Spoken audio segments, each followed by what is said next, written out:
My name is Michael Mehnert. I'm CEO of the Bekum Group. My father founded the company in 1959, and now, I take care globally of strategy for the whole group.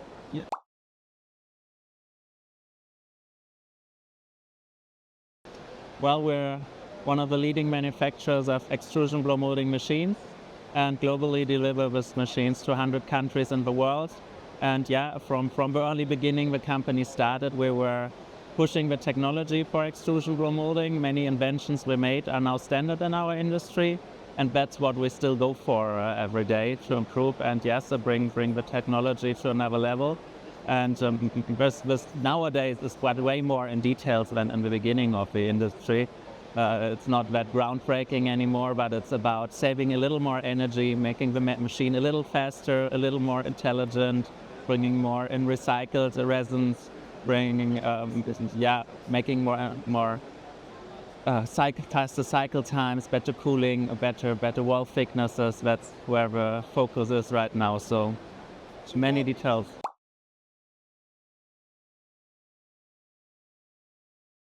I think for some time, many packaging were going more to PET. First of all, the resin is quite inexpensive. The process is very, very efficient. But we also see now a trend coming back here and there to blow molded packaging, like for shampoos or some detergents, depends on the areas in the world.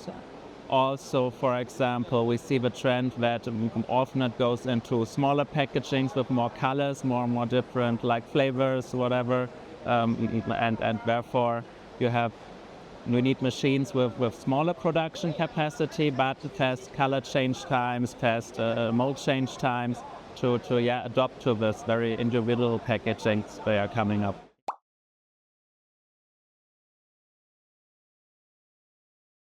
Well, I guess the biggest challenge everyone would call right now is the uncertainty in the world and the global economics. We just recently see like the crisis in Iran and the oil prices which jump up. Yesterday a customer was here from Brazil. He said, the resin prices for them doubled within short time. They have to negotiate with their customers about the pricing, and I think especially no one knows what crisis happens next somewhere.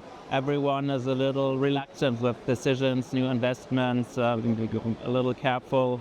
I think this is like, the biggest challenge in total.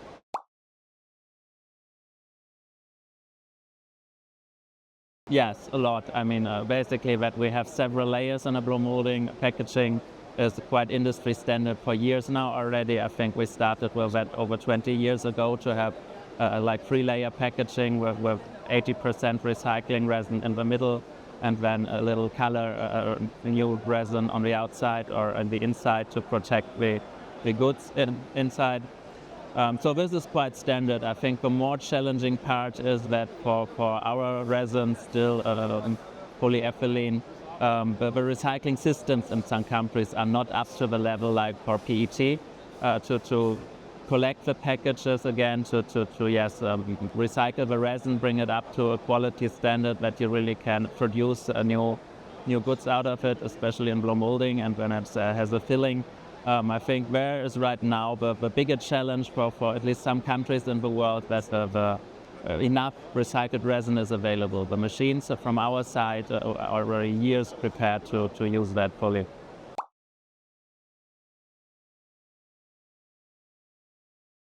Also a huge role, I would say. I mean, as I told you, the industry has a ripeness already, our machines, and I think the improvements nowadays often go into software. So that's also where we invested did a lot into, more self-learning machines, more predictive maintenance the machines bring up. You have a QR code on the machine and can go with a smartphone to it, and it connects to the service center, and someone helps you how to fix the machine, or can make you a quote for a spare part or help you directly. Also with augmented reality, a way we can help customers. But sure, it's also going that the machines are getting more and more intelligence, that they need less operators next to it. Especially, we know some customers have issues when they do a free shift production, finding people for the night shift. So yes, that's something we see coming up and working on, that these machines get quite autonomous in production.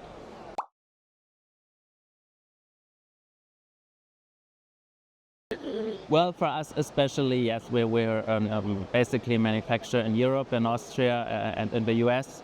We don't have an own production in China or Asia.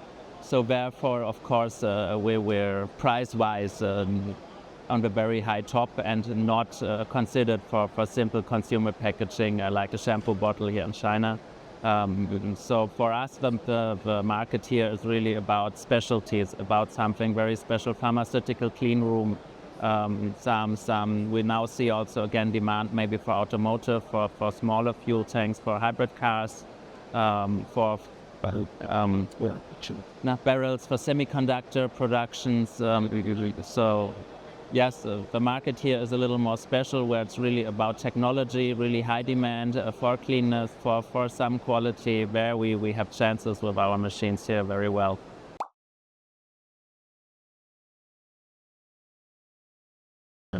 As I told you already, yes, the machines might get more autonomous, intelligent, so they need less operating or less operators next to them.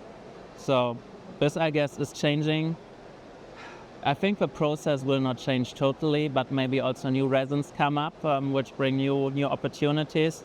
As you might know, we developed a very stable process to produce really PET handleware bottles, which is not possible in stretch blow molding. And there, for example, we're also working on to improve that process, that maybe also we can use standard preform resin for that. And I think, yes, on the resin side, I see maybe some interesting things coming up, which could change also the usage of flow molded packaging again.